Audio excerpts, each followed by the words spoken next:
Shalom, pada saat ini kita akan membahas tentang kisah yang dialami oleh Daud, di mana dia mengalami kesesakan yang luar biasa. Untuk itu mari kita masuk dalam kebenaran firman-Nya yang diambil dari Mazmur 23 ayat 4. Demikian firman-Nya. Sekalipun aku berjalan dalam lembah kekelaman, aku tidak takut bahaya, sebab Engkau besertaku.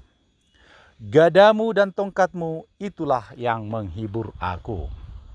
Saudara yang dikasihi Tuhan, firman ini sering dijumpai di dalam Mazmur.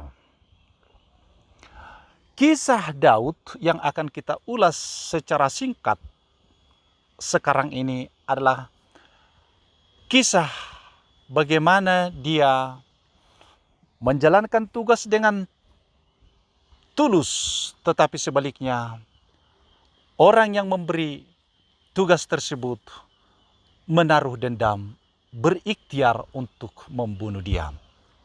Siapakah dia? Yaitu yang pertama, Raja Saul.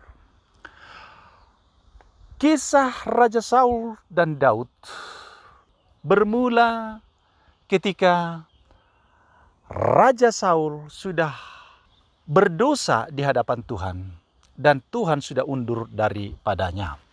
Nah, mengakibatkan Saul mengalami suatu gangguan yang sering dirasuki oleh si jahat. Kita tahu itu.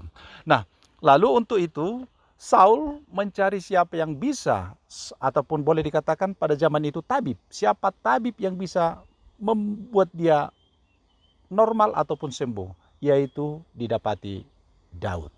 Daud pada saat itu masih biasa-biasa, seorang gembala.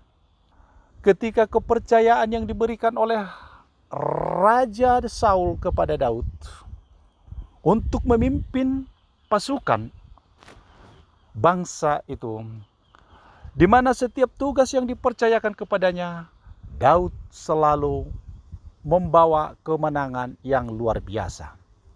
Kita tahu ketika Daud pulang dengan kemenangan gilang gemilang, mengalahkan musuh-musuh mereka, dan dia disambut para gadis-gadis dengan tari-tarian dan bunyi-bunyian, dan mereka bernyanyi dengan nyanyiannya yang berkata, Saul mengalahkan beribu-ribu, sedang Daud berlaksa-laksa. Mendengar perkataan itu, Saul jadi cemburu, Saul jadi iri hati, Saul jadi marah kepada Daud. Sehingga Saul sebaliknya berikhtiar untuk membinasakan Daud.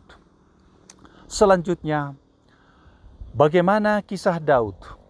Daud dikejar-kejar oleh tentara Saul sampai dia berlari kepada hutan, dan di dalam hutan itu, di dalam gua Adulam seperti ini, Daud berondok, dan ketika Raja Saul dan tentaranya mengejar dia, ada kesempatan Daud untuk membunuh Saul. Tetapi apa yang terjadi? Dia tunjukkan bahwa dia setia. Dia hanya memotong punca jubah daripada Saul, dan dia katakan, Tuanku, inilah anakmu. Tidak ada niat hambamu ini untuk melakukan sedikit pun kejahatan kepada raja. Itu satu. Daud dikejar-kejar, tetapi dia tidak ada dendam, dia tidak ada pembalasan. Yang kedua, kita akan lihat Absalom. Absalom kita tahu adalah anak daripada Raja Daud. Absalom seorang anak yang dikasih, ternyata si anak memberontak, ingin mengkudeta bapaknya sendiri, yaitu Raja Daud. Pemberontakan yang dilakukan oleh Absalom kepada papanya Raja Daud, apakah itu dilihat oleh Daud sebagai pemberontakan musuh? Daud memandang bahwa itu anaknya yang tidak tahu bagaimana menghormati seorang bapa. Sehingga ketika didengar oleh Raja Daud bahwa Absalom berikhtiar mau membunuh dia. Dia tahu bahwa kalau dilakukan peperangan berhadapan dengan pasukan daripada Absalom, tentu Absalom akan kalah.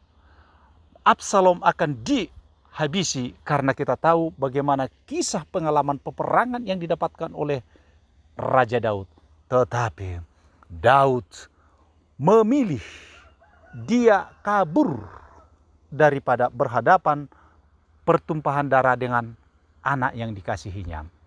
Saudara yang dikasihi Tuhan, dari sini kita lihat bahwa Daud tidak mau mengambil pertumpahan darah kepada anak yang dikasihinya. Dia lebih memilih pergi mengungsi dengan membawa beberapa pengikut-pengikut yang setia kepadanya. Nah, tetapi dalam pengungsian Raja Daud beserta pengikutnya yang setia, apakah anaknya tinggal diam? Tidak. Anaknya ini Absalom sudah dirasuki oleh si jahat, dirasuki oleh setan bahwa dia terus akan membunuh, membinasakan ayahnya untuk melanggengkan kekuasaan dia sebagai raja di negara itu.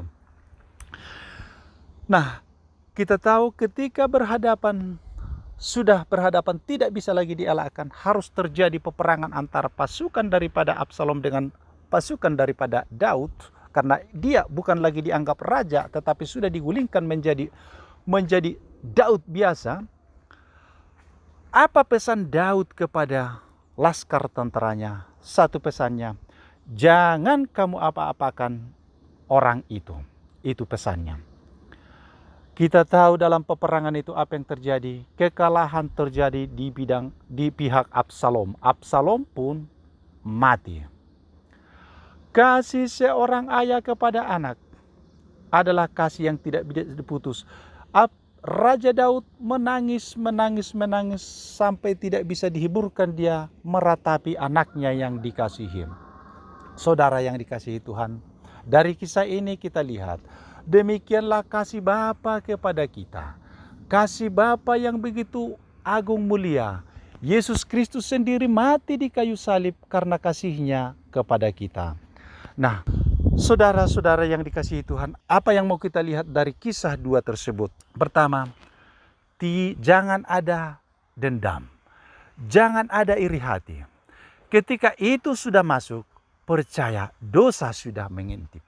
Dosa akan terus berbuah sehingga akan semakin jauh dari Tuhan. Yang kedua, walaupun ada kesempatan untuk melakukan sesuatu, keuntungan secara paksa untuk kita, jangan kita lakukan. Kita belajar daripada Raja Daud ketika dia berhadapan dengan Saul. Ada kesempatan untuk membunuh dia, tetapi apa dikatakan? Saya tidak berani menjamah Tuanku yang diurapi Tuhan. Saudara yang dikasihi Tuhan, marilah kita semakin dekat dengan Tuhan, semakin intim, agar kita betul-betul dituntun oleh Tuhan. Firman Tuhan itu menjadi pelita dalam setiap langkah-langkah kita. Terpujilah Tuhan kita Yesus Kristus kekal selamanya. Haleluya. Amin.